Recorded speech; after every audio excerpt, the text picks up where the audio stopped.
In this lesson, I'm going to introduce you to the most common presentation types and the way we can use them. Depending on the purpose of your presentations, there are three common types. The first one is persuasive presentation. These kind of presentations are used to sell a product or convince someone in doing something.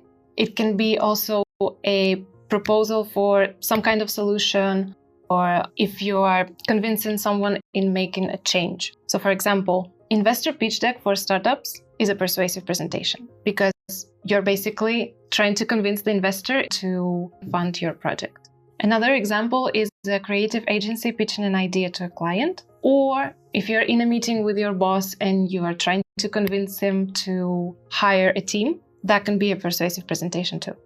Another kind of presentation is narrative presentations.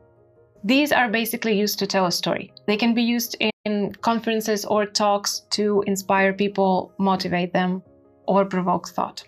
Basically, any TED Talk or conference is a narrative presentation. Next kind of presentation is explanatory.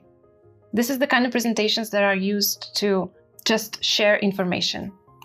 If you're giving a report or giving a lecture or a lesson, this is an explanatory presentation. It's the simplest kind because you're basically just sharing information.